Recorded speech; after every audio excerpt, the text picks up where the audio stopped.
Good morning, guys. It is Monday, and we're hanging out today. We're keeping it kind of local, and I tell you, for working with the guy, it's close to impossible to get him in the truck with me. You're just as busy, man. I got Justin. Yeah, well, I got Justin Warmoth in the ride with me finally, guys. Brother, man, nice to have you in. Hey, great to be here. So welcome to Results. Setup you got. Yeah, welcome to Results 1. This is the ride I get to cruise around in all the time. Heck yeah. It's a nice little ride. But this morning, dude, we were talking about, first and foremost, you're a big sports fan. Yeah. Oh yeah. It's just been a part of my life. So. Right, and then like kid sports, you kind of big advocate for too. Oh yeah. So talk to me a little bit about how like sports became a passion for you. It's kind of, you're kind of born into it. That's kind of how it gets, right? Right. I mean, and so from the age of 4, 3, you start playing soccer a little bit, and I think a lot of kids at that age will play soccer, and it's sort of that introductory into sports and into a team sport and trying to figure out if that's something that you like to do. Guy. Very similar vehicle. Look at that. Oh, Clown. Wait, Look at this clown. Oh man. Clown. Watch this. Justin, a clown pops up on the screen here in a second. You have that? But yeah, we have a little clown counter. Okay, yeah, don't do that. Don't ever do that. That was not good. All on camera. Good job there, buddy. See the clown count? Oh, nice. Yeah, and then it makes a honk noise. Hopefully we only have one clown count today. Yeah, so it goes up to 5. that happened. All right. Wow. All right. Cool. Well, anyway. So like you were saying. Yeah, you're kind of born into it a little bit, and so started playing, and I was the oldest of 3, and so I've tried all the sports, and baseball sort of just fit me the best. That's the one I enjoyed the most, and continued to play all the way through. Was there something about it that just was different from the rest of the sports? I think it was just I was better at it than the other ones. All right, yeah. So why not? I'm like, well, let's pick the one that I'm like better at, and I just think it's such an awesome game. And, right. It teaches you a lot about how to deal with failure. Because when you play baseball, if you fail, the old adage is if you fail 7 times out of 10, you're in the Hall of Fame. And so touche. You learn how to deal with adversity and deal with failure. And so in looking back in hindsight, I think that was really, really great for just my overall life. But it gives you structure at a young age. You kind of learn it different, especially kind of some discipline compared to other peers. 100%. And so I went all the way through and played in college, and but then you ended up in news. And then I ended up in news. So, but at the same time, it's like you play in college, and it becomes basically balancing that in school is full-time job sometimes. Right. You learn how to plan your day. You learn how to be organized. You learn how to do a lot of things, and while at the same time having a lot of fun. People always ask, especially right after I got done playing in college, do you miss it? And I miss the camaraderie. I miss the team aspect. I can understand that. But do I miss, But now you're just the nerves? No, not really. Yeah, right. But you've kind of, I see when people ask me, Steve, how do you manage being a news guy? It's like, well, because I get to focus on my passion. Yeah. And which is safety, law enforcement stuff. And I think that's for you too. Anytime you're talking about sports, you get hyped. It's a different tone comes out. Yeah. We get a different Justin because one, you know what you're talking about, and you're excited about it because that's your passion. But it's like some of the stories, even outside of work and the encounters that you have, turn into some pretty intense stuff. Well, sorry for the noise, guys. The train's going by right from Port Manatee. Yeah. It's funny because I didn't get to do a lot of covering sports early on in my news career. It was always here and there. But what really I think showed people that my passion for it was during the Little League World Series, no doubt. Dude. Being able to cover that for 2 weeks and the fact that you were attached to the team. Yeah. No, it's amazing. It's going to be hard to top that experience just because it's up my alley. Right. But also such a community-focused story, and you saw the response. And from when's the it going to community. happen again? I know, right? but look how many people fell in love with just watching this team. They were a lot of fun. It's just a great kids, great family, great structure, but also at the same time, people want to root for what's happening in their community, and so that was such a diverse crowd. Oh, so many, man. and then it created fans. of baseball. 100%. that may have 100%. never been interested in it. Yeah. Which is pretty cool. I mean, you saw that. I mean, the Central Florida, and it's like it's not just Lake Mary. Like, yeah, it happened Correct. within Lake Mary, but you saw the response from all of Central Florida adopting it, including myself, who went to Lake Brantley. I grew up not being a fan of Lake Mary, considering rivals in high school sports. All right. And I remember when we first started covering them, I said, "Go Lake Mary." First time I've ever said that. But yeah, no, that one meant a lot to the community. It meant a lot to me covering that. And what's interesting is, like, I think when you have something like that, is that people will sort of reach out to you and say, "Hey, I have this. What's happening?" Right? Yeah, you can go in here. So, and that's what, maybe the purpose of today's ride along is that we get to once again talk about baseball, but in a different capacity. Right. So the focus here, like, and I was trying to maybe even hit on it a little bit. It's like the diversity of any sport following. Yeah. Is not only it's a huge fan base and it's attendance, but there is a lot of, I think, therapy that goes on with stuff like that. It's an outlet, man. It's an outlet. Yeah. And you recently had an encounter with someone that kind of motivated you to live by the catchphrase of "get results." You know what I mean? Yeah. Like, we say it all the time, but what does it mean? I mean, we have a lot of power. We do. Huge. Like, the platform is big. And I know that sometimes we cover not so great news. That's just part of the gig. But a big portion of what we do as journalists and as a local station is we need to focus on the community and give a voice to the voiceless. Right. And so to set this up is we're pulling into Trotters Park right now, and this is in Orlando, right off Lee Road. Yep. It's been here for 20 years. Beautiful park, right? Like, look at the fields over here. That's Little League fields and travel ball fields. But towards the back of this complex is where you're going to find Miracle Field. And Miracle Field has been here for about 20 years. It's a field dedicated for those in the special needs community. It gives them a chance to play baseball. So it's not your average field. No, it's not. It's built for them. It's built for them, and it means so much to the families, to the caregivers. Also, of course, it means so much to the athletes, these special needs athletes. This field right here. This is it. This is Miracle Field. And so, looking back, we were doing Angel Tree, which we do with the Salvation Army every year. Crazy. And it's such a great event that really gets results for the community and brings Christmas to those who otherwise may not have a Christmas. And so I met a gentleman there by the name of Mike Houlihan, and he was volunteering with the Rotary Club. Okay. And he told me about this story. And he said, "Listen, we're tucked in the back of Trotters Park. We need help. Like, we raise money. We've been raising money for years, and we just cannot get to the threshold we need to replace this field. This field back here is awful. No, it's rough. It's been the same field for 20 years. It's uncovered, as you can see. We live in the state of Florida. It's getting pounded. And back then, the technology for building turf fields just wasn't all that great. Nowhere close to what it is today. So a couple of weeks ago, we followed up and we continued to talk. I said, "Listen, we're going to do the story. We're going to do the story." We carved out some time, and what they needed was they had raised about $190,000 to replace this field over the course of many, many years. Okay. While also juggling the expense of running the operation, the facility, uniforms, covering the cost of registration for those who can't afford it.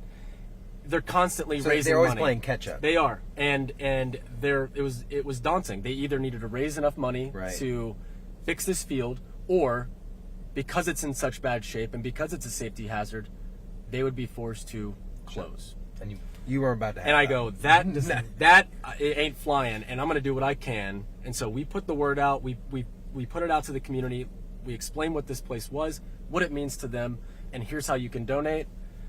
Dude. And it was the community came through. And so here's a little breakdown of the good news that we've been following. We wouldn't be at the place we are now without your team. Central Florida Miracle League was down to their last out. I don't think the league would have survived. Their baseball field in such bad shape, it became a safety hazard. We want them to have a good time here, not to come out here and get hurt. Without changing this field out, we would have to fold the league. That didn't sit right with me, and that's why we shared their struggles the day before their spring season started. The response from the community, almost immediate. So many people saw that interview saying, hey, we saw the interview, we want to help. Donations poured in by the dozens, $5 here, $100 there, just chipping away at the league's goal of raising the remaining 80 grand for a new turf field. Not everyone is going to take the response you did. So for that, we are humbled and appreciative. Nearly $4,000 was donated within 24 hours. Then, 2 power hitters stepped to the plate. It floors me that they've been able to function, and so I'm really glad that they're going to get something, and I'm excited for them. After seeing our story posted on Representative Anna Eskamani's Facebook page, Jesse Eisner jumped into action, reaching out to his friend and business partner, Matt Steinberg. And I said, how about you and I, we split this, what they need to just get them there, like immediately. So each of us will put up 40 grand. And he said, absolutely. It was a relatively quick conversation. Yeah. Almost a no-brainer? Yeah. What was the initial reaction when you got that news? I broke down. Did you? Yes. As you can see, it's coming up literally at the seams. Yeah, I see that.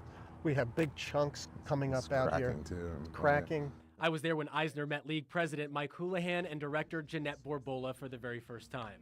Borbola, whose son plays in the league, says they hit a fundraising wall before the floodgates opened. And showed us there is hope. There is people that understand. We hit a plateau. Yeah. We're not in a plateau anymore. We're getting this done, and it is going to be done this year. And we expect this field to not look like this, and it won't. It won't be wet, and we're going to play ball, and it's just amazing. So thank you.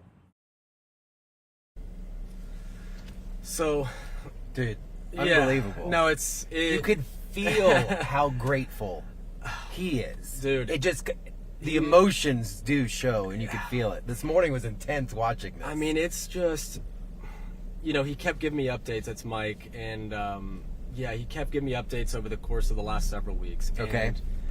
And every update was just better news and better news. They get the word. Within, he was giving me, he's like $1,500 already, almost $4,000 already. And I'm like, we're going to get there. It might take a little time. I didn't know it was going to be this quick. I mean, they were up against it a little bit. I mean, of course. They play so the league plays in the spring.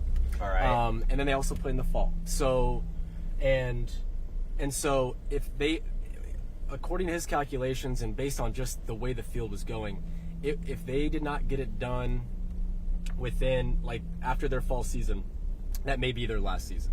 And so this saved. It saved them, man. It saved them. And all it took was just giving Someone a voice to the knowing, voiceless, right. man. And it reached the right people. And I told them that when I was doing the story. I go, listen, I can't make any promises. What I can do is I can make you this promise, and that is we will put the story out there, and we will follow up, and we're going to try to do and try to, it all has to reach is the right people or the right person or the right two people. But $100,000 has been raised. Insane, man. 100,000. And to the point of you said giving a voice to the voiceless. Yeah. I think sometimes people see why are you guys talking about stuff like that? No one cares. It's well, actually, it's not you might, but someone does, and if they could hear it, they may want to help. And that's exactly what happened. And I think what you saw too with the response we kept getting, and when I talked to the gentleman, Jesse Eisner, who was half of the 40, he says, I've lived in College Park for 30 years. I didn't know this place existed. So many people had no idea that it existed. They had seen Trotters Park because it's a beautiful and you facility just assume here. that it's just a average baseball field. And it doesn't look like it's in disrepair because it's all taken care of, and the city kind of takes care of this. So you have no idea that back there's a special place. Special needs facility that has just been sort of in the shadows a little bit and didn't get the love and the appreciation and maybe what it took from just doing a story. And you saw that people do care, and what's also so great is because of the amount of money raised, they needed about $80,000 for the new field. That's going to be taken care of. That's going to happen in November. But because so much has been raised, and hopefully people continue to see this and maybe donate if they can. I predict probably some more donations coming in. Over there, they have no bathrooms. The bathroom is connected to this field. So, dude, we pulled up. I saw a porta potty. Yeah, that's what they have, and these are special needs athletes. Some of them in or wheelchairs and stuff. So. Or in walkers, and if they're out there on a Saturday morning, come on, like that's Right, to me that's like, come on, like it's slightly inhumane in my book, but and it's not intentional. Sometimes this field isn't open. Like Right. they'll go, but again, that's such a long Right. trek to get there. And so now they're looking into that. They're looking into maybe a concession stand. And all of these things that were so far fetched and like started by a conversation, Justin. that's it. I told Mike, and he's been super appreciative. But I told him, listen, this is why we do what we do. This is why we get results. This is why it's in our name, because this is a very, very large portion of what we do and why we do it is to get the word out. So if people wanted, like, still get involved, obviously someone could still go up to this organization and scratch a check, right? 100%. I mean, they're never going to turn down. And here's the thing: once they still will have fundraising efforts outside of Publix and things like that, because they still have the expenses. And but the hardest part was just getting that money. This is gonna be life changing for them. Oh, it's absolutely life changing. Something that had been there for 20 years that was at risk of, and we can go back if you want. What? You want to go back over there? I think, or no? We could. What's going on over there? Well, Kara's over there. Like, we got some. Oh, we're gonna do a little. Got it. Yeah. Yeah. I don't want to keep you, but no. We'll go. But yeah, so like, they continue to do their fundraising, and what else? This another great thing that has happened is that because of the spotlight that we gave them, so many people who may have people they know in their life that would like to be a part of a baseball team and want to play baseball. They didn't know that was there. Now they know that was there. So their registration has ticked up by like a dozen new athletes who want to play. Cool. And so the more we do this, the more, and that's, now they can expand. Now they can, the inclusivity of that. Yeah, man. And so they're, what they like to say, Jeanette, she likes to say, everyone deserves to play baseball. I like that. And so what you see now is that, yes, and they deserve to have a place that matches the great work that they do on a daily basis, and to put this on and to have a place like this for the kids, and the field not necessarily match the caliber, and right? Yeah, what's going on there? And now you have a place that will eventually. I'm sure you're going to do a follow-up on this. I cannot wait till they get that, that field in there. Is done. And what's so interesting, I said, well, you can name it after Jesse and the other gentleman who also donated the 40. They split and they go, we just want to see this place thrive. We don't need recognition. You could just tell too in the story when he was like, let's just touch them, man. And so the reason I brought up in that piece is where he saw it. So he saw it on Representative Uskamani's page. Mm-hmm. She put it out there like, hey, is there anybody out there? Anyone out there? And so he saw it. He reached out to her. She reached out to me saying, hey, I might have somebody here who is willing to help, like in a significant way. And I said, and she goes, do you have a good contact? So I gave her Mike Houlihan's contact, and within I think the next 24 hours or 48 hours, Mike sent me a text and said, you will not believe the conversation I had last night. And I go, we're doing a follow-up, my man. And so, and he was stoked. I mean, just floored, and they continue to be floored, and they're so thankful that we just, and it, again, that's it's awesome. just. I'm so excited this came through. So if someone's out there and they're watching and you have something similar happening, and it doesn't have to be baseball, just if you need some help. Absolutely. We are community advocates, and so we have a way to do that, a really easy way, and it's through the help desk on clickorlando.com, but this was just a unique way in how I ran into them, and sometimes we just need to know. Like, again, I didn't know that this was happening over here either. I had no idea. The expression, we only know what we know, kind of yes, thing. And so we people need to think, know. oh, we have this crystal ball. It's like, actually, that's why we're 24 hours. We have people that are constantly trying to figure out what's going on. Yeah. Message us on Facebook. Send us the Instagram notes. We look at this stuff, and that's how we get the information. We can't just figure it out on our own. I mean, and what's so cool is, like, another piece of this is they've had volunteers go out since our story, or more volunteers, and every Saturday they play out here at Trotters Park. They have a couple more games in their spring season. I think they end May 10th. So it'd be cool to get a fan base out here to watch some of this stuff and cheer them on. They would love it, and they would love it, and they just, it's one of the coolest stories, and to see, you have this. I had faith in Central Florida. I didn't know it was gonna happen this quickly. Well, because what was the original time before we wrap this up? Yeah. From point of talking about it, Sure. to this happening. What are we talking like timeline here? All right, so, well, I met Mike in December, but then we put this. I go, let's make it so it's like this. Let's do it right before the season starts. Right. So we did it February 28th. It aired on February 28th, and I know it's April 14th, but they had this lined up within 2 weeks, and so it just took a little bit to make sure everyone's schedule. Chills, man. It took only 2 weeks from our story airing to this now to $100,000. And it's saving a complete ball field. I mean, you see the you can see the little the porta-john. Yeah, little porta-john. But like this place is, I'm so excited for them. Yeah, This is gonna be cool. All this, like, it's the original field, and it's just, boy, I will tell you, I cannot wait to see. I'm gonna be there. 100%. I think you should announce. Well, I would love that. The I think we very should do, first game. We should do.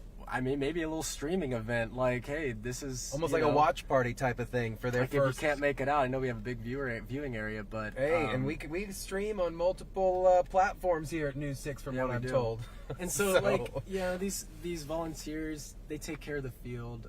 They take the trash out. They set this up every day. They bring a little. So this is not a city maintained. The city will leases this property to them for a nominal rate. Got it. But they're not necessarily involved in the upkeep. Got it. Okay. They'll mow and stuff like that. But like as far as the trash and obviously, all right. So this place needs some work. I mean it needs some work. You got graffiti on the overpass right here.